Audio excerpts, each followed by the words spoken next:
নমস্কার বন্ধুরা, সবাই কেমন আছো? কালকে আরোহীর বাবা ইসকন মায়াপুরে গিয়েছিল। গিয়ে এই যে এই কালো জিনিসটা দেখতে পাচ্ছ, এখানে সমুদ্র মন্থন হয়েছিল, যে এর ভেতরে সব কিছু দেখানো হয়। সমুদ্র মন্থনের থিয়েটার বলে এটাকে। তা কালকে ওর বাবা আর ও গিয়েছিল, গিয়ে এখানে ঘুরতে গিয়েছিল মায়াপুরে। তোমরা তো সবাই জানো যে আমার শরীর খুবই খারাপ, আমি যাইনি, আরোহীর বাবা গেছিলো। আর আমরা নবদ্বীপে এসেছি আরোহীর মামার বাড়িতে। তা বন্ধুরা দেখো, ইসকনের এই ভেতরে গিয়ে আরোহী কতটা খুশি হয়েছে। আর এই প্রাকৃতিক দৃশ্যটা দেখো, এত সুন্দর। তোমরা আসলে তোমাদেরও ভালো লাগবে। দেখো, আরোহী একা একা সিঁড়ি বেয়ে ওপরে উঠে যাবে, সব কিছু করবে।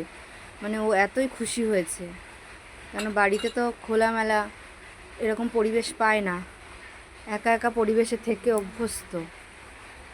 তাই দেখো, নিজের মতো নিজে চলে বেড়াচ্ছে। আর আমাদের নবদ্বীপে তাঁত আছে, তাই তাঁতের প্রচুর আওয়াজ হচ্ছে। তোমরা সবাই জানো নবদ্বীপে তাঁত আছে, নবদ্বীপ আর শান্তিপুরে।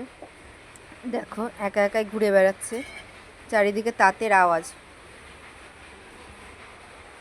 দেখো, মানে ওর খুবই ভালো লেগেছে। ওর মনে হচ্ছে এখানে প্রতিদিন আসে, এমনভাবে হাঁটাচলা করছে, চেনা জানা মানে ওর।